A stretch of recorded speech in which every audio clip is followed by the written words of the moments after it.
우리가 살아가고 있는 이 시대는 예수님을 믿고 전하는 성도들이 사회적으로 소외당하는 시대입니다. 이미 어제 송구영신 예배를 통하여 이 시대의 이 이데올로기, 다원주의를 지향하는 이 이데올로기에 의해서 믿음을 상대화하고 또한 예수님을 믿는 믿음을 조롱하며 때로 적대시하는 그런 세상에 우리가 살고 있다고 말씀을 드렸습니다. 이미 유럽과 또한 심지어 미국에서도 그러한 모습들이 일어나고 있습니다. 최근에는 영국의 버밍엄에서 한 여성 그리스도인이 낙태를 시술하는 병원 앞에서 조용히 눈 감고 기도했다라는 이유로 체포 구금되는 4가지 혐의로 체포되는 일이 일어났습니다. 성공회가 국교라고 하는 나라에서 도무지 믿기 어려운 일들이 일어나는 것입니다. 그러한 잘못된 법과 제도 이면에는 이런 무서운 이데올로기가 있으며 하나님 없는 세상을 꿈꾸는 인간의 타락을 합리화 합법화하며 참된 진리를 추구하는 신앙인들이 도리어 소수자가 되며 사회적으로 소외받고 차별받는 역차별을 당하는 그러한 시대로 접어드는 것입니다. 소위 크리스텐덤이라고 경험했던 그런 나라들에게서 그 이후에 비참하게 무너져가는 그런 모습들이 나타납니다. 우리나라는 그런 크리스텐덤이라고 말할 수 있는 것은 경험한 적이 없습니다. 많은 교회가 있지만 크리스텐덤이라고 말할 수 있는 나라는 아니었죠. 유사 크리스텐덤이었을 뿐입니다. 그렇지만 우리나라도 여전히 이제 믿음으로 살아가는, 참되게 믿음으로 살아가는 그리스도인들이 사회적 소외받고 외면받고 그리고 심지어 적대시되는 그런 시대에 접어들고 있는 것은 분명합니다. 그러나 이러한 모습은 오늘 이 시대만의 문제는 아닙니다. 베드로 전서를 읽었던 시대에 사도 베드로가 위로와 격려를 위해서 베드로 전서를 쓸 때 그 대상이었던 흩어진 성도들 또한 그러한 상황 속에 처해 있었습니다. AD 60년 중반경 오늘날의 소아시아 터키 북부의 지역에 흩어져 있던 성도들, 바로 그들도 동일한 형편에 처해 있었습니다. 아직 로마 제국에 의한 조직적이고 국가적인 박해는 시작되지 않았지만 그 조짐이 보이고 있었습니다. 그리고 당시에 우상 숭배에 물들어 있는 사회 관습에 순응하지 않는다는 이유로 그들은 언어적인 폭력뿐만 아니라 때로 물리적인 폭력과 차별과 핍박을 받고 있었습니다. 그런 시험에 처한 성도들에게 사도 베드로를 통해 주신 이 말씀은 오늘 이 시대에 우리가 어떻게 믿음으로 살아갈 것인가에 대한 교훈을 주시는 매우 의미 있는 말씀입니다. 이러한 세상에서 그리스도인들이 어떻게 살아갈 것인가? 이 세상에서 나그네임을 분명히 기억하라고 말씀합니다. 여기서 나그네라고 말한 것은 단순한 여행이나 방랑객을 의미하는 것이 아닙니다. 사회적 주변인이라는 의미를 포함하는 것만도 아닙니다. 우리 그리스도인들의 정체성을 분명히 설명해 주는 단어입니다. 여기서 나그네는 방랑객이 아닙니다. 여러분, 방랑과 여행은 다른 것입니다. 방랑은 목적 없이 다니는 것을 방랑이라고 말하죠. 단지 힘들다고 하는 것이 기준이 될 수 없습니다. 아무리 힘들어도 목적이 있으면 여행이고 아무리 쉬워도 목적이 없으면 방랑인 것입니다. 여기서의 나그네는 목적 없는 방랑을 의미하지 않습니다. 또 여행과 순례도 다릅니다. 여행은 목적지를 자기가 선택할 때 그것은 여행이라고 말합니다. 그러나 순례는 자기가 목적지를 선택한 것이 아닙니다. 그 목적지로 부름을 받고 이끌림을 받는 것을 우리는 순례라고 말합니다. 여기서의 나그네는 순례자를 의미합니다. 이 세상에 우리는 방랑하는 것도 아니요, 목적 없이 떠도는 것도 아니요, 또 내가 목적을 정하여 살아가는 인생도 아닙니다. 우리는 영원한 나라로 부르심을 받은 성도로서 거룩한 순례자로 살아가고 있는 것입니다. 우리가 왜 부름을 받은 순례자입니까? 예수 그리스도를 믿을 때 우리가 예수 그리스도의 보혈로 피 뿌림을 받아 우리 안에 거듭난 새 생명이 임했기 때문입니다. 오늘 말씀에서 나그네는 그리스도의 피 뿌림을 받아 거듭난 사람들임을 말씀합니다. 3절의 말씀을 우리 같이 함께 읽겠습니다. 시작. 우리 주 예수 그리스도의 아버지 하나님을 찬양합니다. 하나님께서는 그분의 풍성하신 긍휼을 따라 우리를 거듭나게 하시고 예수 그리스도를 죽은 사람들로부터 살리시어 산 소망을 얻게 하심으로 말씀했습니다. 하나님의 풍성한 긍휼을 따라 우리가 거듭났을 때, 우리 안에 새 생명이 태어났을 때 우리 안에 살아있는 소망이 주어졌다는 겁니다. 우리의 육신의 생명이 태어날 때 우리가 살아가는 이 세상에 존재하게 된 것처럼 우리 안에 거듭난 새 생명은 그 거듭난 새 생명이 살아갈 영원한 세상을 소망하게 되어 있다는 겁니다. 그 영원한 세상을 향하여 순례하게 되어 있다는 겁니다. 그러므로 우리가 살아가는 육신의 세상에 결코 만족할 수 없으며 그 영원한 나라를 갈망하게 되며 그 나라를 향하여 순례의 삶을 살게 되어 있다는 겁니다. 그 모습을 가리켜 살아있는 소망이라고 말합니다. 거듭난 생명은 나그네를 거룩한 순례자로 변화시키는 것입니다. 그리고 그 거룩한 순례자는 살아있는 소망으로 살아갑니다. 그냥 소망이라고 하지 않고 왜 살아있는 소망이다, 리빙 호프다. 어떤 영어 번역은 바이브런트 호프다. 살아 움직이며 역동적이며 역사하는 그런 소망이라고 말합니다. 세상의 소망은 미래에 막연한 좋은 것을 일이 일어날 것을 기대하는 겁니다. 그런데 왜 살아있는 소망이라고 말할까요? 그건 너무나 분명히 확실히 이루어질 것이기에 그 미래에 있을 일이 현재의 변화를 일으키는 것이기에 살아있는 소망이라고 말합니다. 단순한 미래를 향한 기대나 바람이 아니라 너무나 확실한 이루어질 것이기에 현재를 움직이고 변화시키는 것, 그래서 살아있는 소망이라고 말합니다. 거듭난 새 생명 안에는 이 살아있는 소망이 있습니다. 오늘 우리는 2023년 새로운 한 해를 시작했습니다. 세상 사람들은 각양각색의 방법으로 심야에 종을 치는 곳으로 모이고 떠오르는 새해를 보려고 나가고 새해를 맞이하는 의미 있는 방법을 찾습니다. 그리고 올해는 무슨 해라 이름을 붙이며 자축인묘, 진사오미, 신유술에 이름을 붙인 육식갑자에서 올해는 무슨 해라고 이름을 붙입니다. 저는 의도적으로 관심을 기울이지 않습니다. 왜? 이 하나님의 형상대로 지음받은 인간이 동물을 바라보며 살아가야 하는가? 이 동물은 이런 특징이 있기 때문에 그 동물, 어떻게든 그 동물에게서 장점을 발견해서 배우려고 하는 이런 새해부터 동물을 바라보고 시작해야 합니까? 왜 그럴까 가만히 생각하면 별다른 방법이 없기 때문이에요. 새해를 시작하는 뭔가 의미를 찾아야 되는데 왜 그 60갑자의 동물로 지어진 한 해를 우리가 의지하며 살아가야 합니까? 세상에는 참된 지혜가 없기 때문이에요.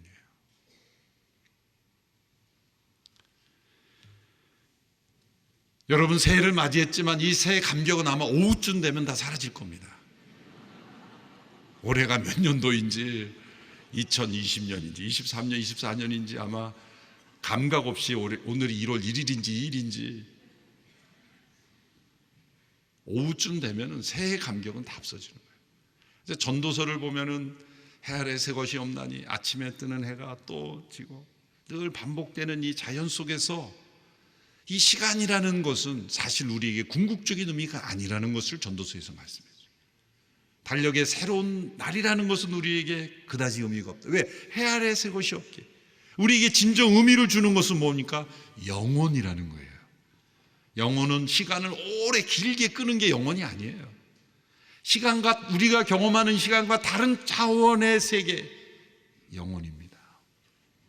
우리는 지금 육신의 생명으로 시간의 공간의 제한을 받는 인생을 살죠. 그러나 우리에게 거듭난 이 새 생명은 영원을 사는 생명입니다.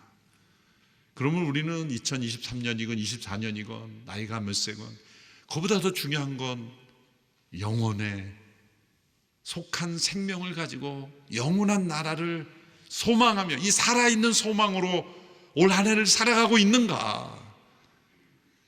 그래서 이렇게 캘린더가 주는 이 시간에 우리는 목숨 걸지 않습니다. 그것 자체가 우리에게 새로움을 가져다 주지 못하기 때문이에요. 우리 마음속에 살아있는 소망이 없다면 새로운 달력이 주어지는 것이 무슨 의미가 있겠습니까? 그 해의 이름이 동물 이름으로 새로 규정이 된다고 우리 인생이 달라진 것 하나도 없어요. 우리 가운데 거듭난 새 생명, 그 새 생명이 가져다 주는 살아있는 소망만이 우리의 삶을 새롭게 하는 것입니다. 오늘 본문에서 살아있는 소망으로 살아가는 성도들의 모습을 세 가지로 설명하고 있습니다. 첫째로 살아있는 소망을 가지고 살아가는 성도는 이 세상에서 아무런 유입이 없을지라도 도리 하늘에 썩지 않는 유업이 쌓여져 있음을 믿음으로 살아간다는 겁니다. 4절 5절의 말씀 같이 읽습니다. 시작.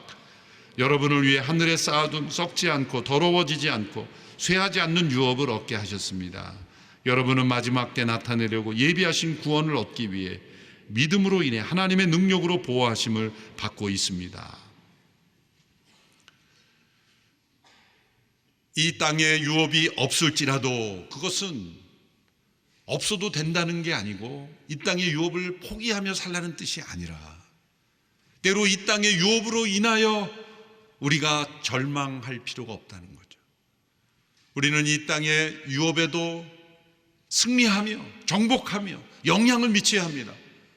그러나 내가 원하는 대로 되지 않는다 할지라도 그것으로 인해 낙심하고 절망하지 않을 수 있는 것은 이 땅의 유업으로 우리 자신의 인생이 결정되는 것이 아니기 때문입니다. 하늘의 유업, 썩지 않고 더러워지지 않고 쇠하지 않는 유업이 우리에게 약속되어 있기 때문입니다. 썩지 않는다는 것은 영원한 것이요, 더럽지 않다는 것은 하나님 앞에 의롭다는 것이요, 쇠하지 않는다는 것은 그 영광이 사라지지 않는다는 겁니다. 이 땅에 속한 유업은 다 썩고 하나님 앞에 가져갈 수 없는 것이며 그리고 영원한 영광이 없는 것입니다. 미국에 알만한 알려진 그런 거부가, 대부호가 죽었을 때 많은 사람들이 물어봤습니다. 그가 얼마를 남기고 갔습니까? 전부를 남기고 갔습니다.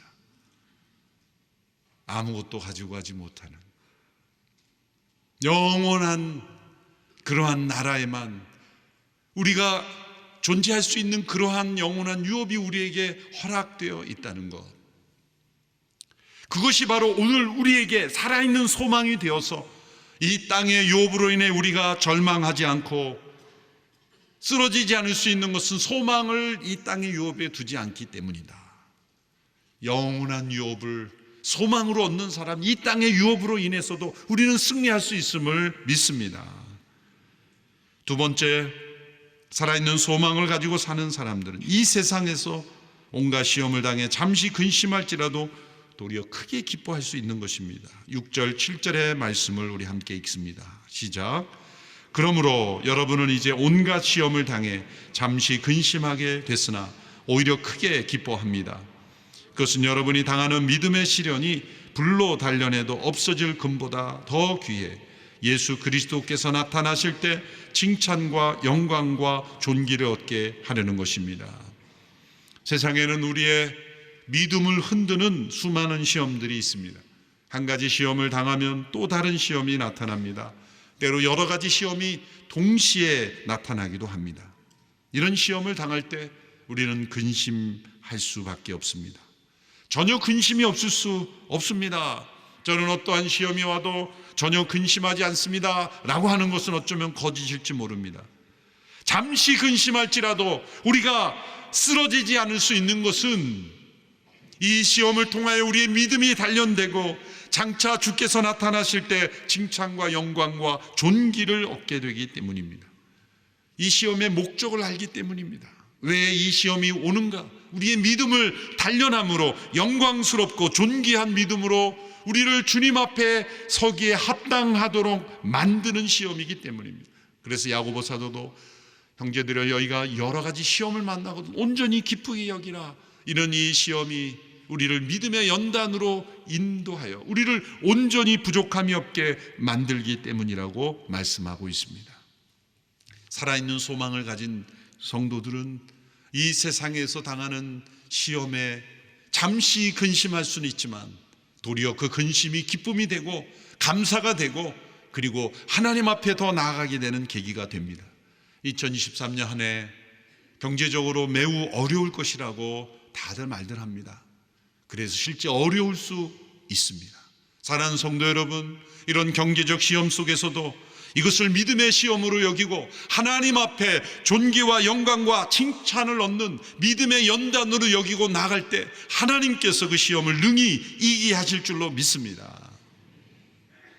그것으로 인해 좌절하거나 절망하거나 낙심하거나 무릎 꿇지 말고 그 시험을 넘어서는 살아있는 소망으로 승리할 수 있게 되기를 바랍니다. 때로는 문제 자체보다 그 문제에 우리가 마음과 근심과 염려를 다 뺏겨버릴 때 오히려 방향을 잃어버릴 때가 많지 않습니까? 이 세상에 유업이 없을지라도 하늘의 유업으로 우리가 감사할 수 있다면, 이 세상의 시험으로 잠시 근심할 수 있지만 그 근심이 우리를 무너뜨릴 수 없다면 우리는 이 믿음의 시험을 통하여 하나님이 내시는 피할 길을 볼 수 있게 되고 내 자신의 생각으로 상상할 수 없었던 문제 해결을 찾을 수 있게 됩니다. 어떤 일이 닥치더라도 낙심하거나 근심하거나 두려워하지 않는 2023년 한 해가 되기를 축원합니다. 시험이야, 야 오라. 나는 너를 이기고 만다. 나는 승리할 것이다. 나는 결코 근심하거나 낙심하지 않을 것이다. 피할 길을 주시며 모든 필요를 공급하시며 인도하실 그 하나님을 바라는 소망으로 승리하게 되기를 축원합니다. 셋째로, 살아있는 소망을 가진 성도들은 이 세상에서 그리스도를 보지 못했을지라도 더욱 사랑하고 말할 수 없이 기뻐합니다. 8절 9절의 말씀을 우리 함께 읽습니다. 시작. 여러분은 그리스도를 보지 못했으나 사랑합니다. 지금도 여러분은 그분을 보지 못하지만 믿고 말할 수 없는 영광스러운 기쁨으로 즐거워합니다. 이는 여러분이 믿음의 결과로 영혼의 구원을 받기 때문입니다. 사도 베드로는 흩어진 나그네로 순례의 삶을 사는 성도들을 보며 놀라워하고 있는 겁니다. 여러분은 그리스도를 보지 못했으나 사랑합니다. 그리스도를 보지 못하지만 믿고 말할 수 없는 영광스러움으로 즐거워합니다. 자신과 비교가 되는 겁니다. 베드로는 예수님을 직접 눈으로 뵙고 직접 그 교훈을 듣고 함께 식사하고 동행했던 제자입니다. 그런데 십자가 앞에서 도망했습니다. 그런데 지금 이 흩어진 성도들은 시험 가운데, 환난 가운데, 사회적 소외 가운데, 핍박 속에 있어도 한 번도 예수님을 직접 눈으로 목격하고 함께 식사 한 번 못했던 그들이지만 자신이 과거 성령 받기 이전에 예수님과 동행할 때보다 더 깊이 사랑하고 그분을 기뻐하는 것을 보며 사도 베드로는 신기해하고 있는 거예요. 놀라워하고 있는 겁니다. 어떻게 이러한 삶이 가능한 것인가? 어떻게 이러한 삶이 가능합니까? 성령으로 인해 거듭난 새 생명이 만들어내는 살아있는 소망 때문에 가능한 것입니다. 이 살아있는 소망이 그리스도를 보지 못했지만 육신으로 가까이 있는 것보다 비교할 수 없이 그분을 사랑하고 그분을 기뻐하고 그분과 동행할 수 있게 되는 것입니다. 예수님과의 연합은 공간적으로 물리적으로 함께 있다고 되는 것이 아닙니다. 거듭난 새 생명이 만들어주는 이 살아있는 소망, 부활하신 주님을 만나고 그리고 다시 오실 주님을 바라는 그 소망이 우리의 현재의 삶을 움직일 때 주님을 사랑하고 기뻐할 수 있게 되는 겁니다. 프랑스 남부 세벤 산맥에 있는 광야 박물관이 있습니다. 그 박물관은 프랑스의 개신교도들인 위그노 순교자를 기념하는 박물관입니다. 프랑스의 루이 14세가 1685년에 낭트 칙령을 취소했죠. 철회했죠. 그것은 과거 가톨릭 국가지만 개신교도들에게 예배의 자유를 허용했던 칙령인데 그것을 철회함으로써 이제는 개신교들이 예배 드리는 것이 형법상 불법이 되어버린 거, 범죄가 되어버린 거죠. 그때부터 개신교도들은 들로, 산으로, 바닷가로, 숲속으로 숨어서 예배를 드리게 되었습니다. 그리고 만일 발각이 되면 그 개신교도들은 노예선으로 보내졌습니다. 그래서 많은 개신교도들은 노예선에서 평생 이 노예선의 지하에 있는 그 배 밑에서 사슬에 묶인 채 평생 죽을 때까지 노만 적게 되었습니다. 끔찍한 일이죠. 그러한 핍박을 피해서 많은 그 당시에 프랑스 개신교도들이 유럽 전역으로 흩어졌을 때 많은 기술자들이 흩어져서 유럽의 이 장인 기술이 많이 발전한 것이죠. 그러나 남아서 믿음을 지켰던 순교자들은 그렇게 노예선에 팔려간 거예요. 우리에게 프랑스 예배를 인도해 주는 목사님들이 그 위구노 후예들의 교회에서 왔기 때문에 몇 년 전 그 개신교도들의 그 유적지를 살펴보며 설명을 들었을 때 그분은 매우 부끄러워하는 마음으로 사실 이렇게 남아있는 위구노들이 부끄러운 겁니다. 왜냐하면 우리가 진정 그때 믿음으로 했다면 어쩌면 우리 조상들은 다 순교했을 것이기 때문이죠. 그런데 그 순교를 기념하는 박물관에 갤리선이라고 하는 그 선박이 하나 놓여 있는데 그 옆에 당시 노예로 끌려갔던 한 그리스도인 성도가 한 말이 새겨져 있습니다. 이런 문장입니다. 나를 맨 사슬은 그리스도의 사랑의 사슬이다.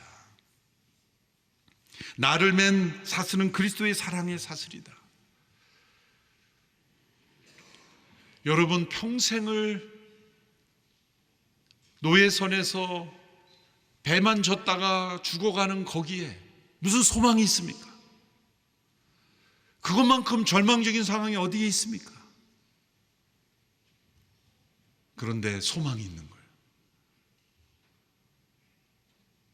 거듭난 새 생명이 영원한 나라를 추구하며 그 주님을 사랑하고 기뻐하는 그 소망은, 이 살아있는 소망은 육신을 얽어매는 노예선의 사슬까지도 사랑의 사슬로 여기며 이길 수 있는 소망이라는 거예요. 여러분, 이러한 상황을 이길 수 있는 소망이라면 세상의 어떠한 위기와 고난을 이겨내지 못하겠습니까? 살아있는 소망은 그야말로 우리가 받을 수 있는 최고의 능력이요 축복입니다. 이 땅의 유업에 낙심하지 아니하며 이 세상의 시험에 근심하지 아니하며 그리고 그리스도를 사랑하며 기뻐하는 그 기쁨으로 이 세상의 모든 것을 이길 수 있습니다. 이렇게 그리스도를 사랑하고 말할 수 없이 기뻐할 때 나타나는 것이 바로 선교입니다. 주님께서는 너희는 온 세상에 복음을 전하라라는 명령을 주셨습니다. 그 선교의 명령은 우리가 의무적으로 받아들여야 되지만 의무로만 받아들인다면 그것은 율법이 되는 것입니다. 그것은 의무이기 전에 기쁨입니다. 여러분, 신약 성경에서 선교는 언제나 예수님을 향한 사랑과 기쁨이 폭발하면서 시작이 됩니다. 십자가에서 죽으신 예수님이 부활하셨다는 소식은 도저히 억누를 수 없는 소식이었습니다. 말하지 않으면 견딜 수 없는 기쁜 소식이었습니다. 그리스도를 사랑하며 기뻐하는 이 기쁨이 마치 화산이 폭발한 후에 계속 여진이 낙진이 이루어지듯이 그 부활의 기쁜 소식이 지금도 전 세계 낙진처럼 이루어지고 있는 겁니다. 바로 거듭난 새 생명을 가진 이 순례자들이 가진 소망 때문입니다. 그 소망을 가진 사람은 기쁨으로 복음을 세상에 전하게 됩니다. 기쁨의 크기만큼 복음은 더 멀리 전해집니다. 기쁨의 깊이만큼 복음은 더 영향력 있게 전해집니다. 사랑하는 성도 여러분, 2023년 이 시대는 결코 믿음의 사람들을 환대하지 않습니다. 믿음의 사람들을 무시합니다. 적대시합니다. 그리고 온갖 잘못된 이데올로기로 우리가 믿는 유일하신 길이지 진리 생명 되신 예수님을 믿지 못하게 만듭니다.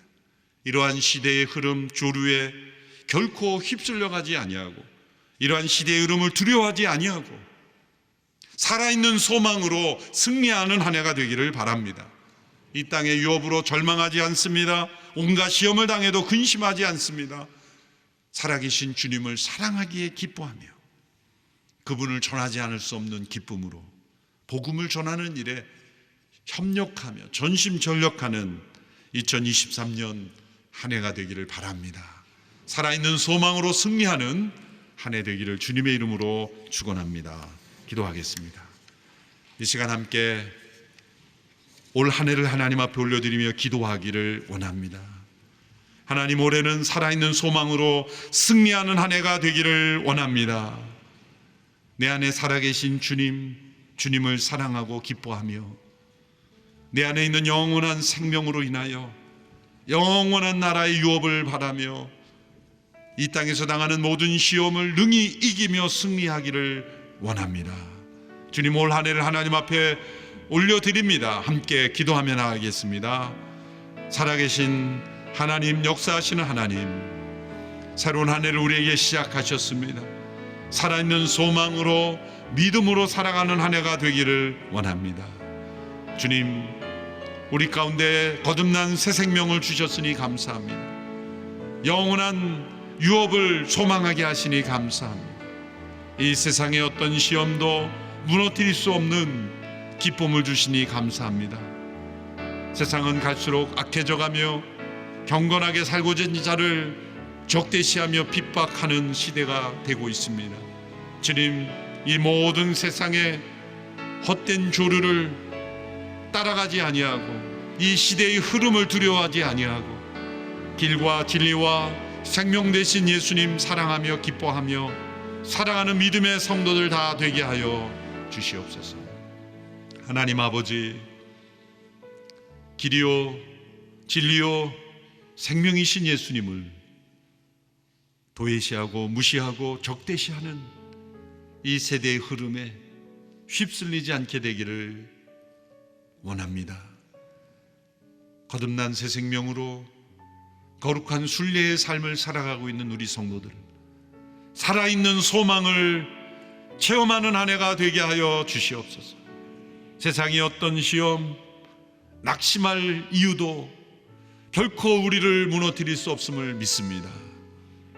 주님을 사랑하며 기뻐하는 한 해가 되게 하여 주시옵소서. 세상 속에 예수님께서 길과 진리와 생명이심을 증거할 수 있는 온누리교회 성도들 다 되게 하옵소서. 예수님의 이름으로 기도합나이다.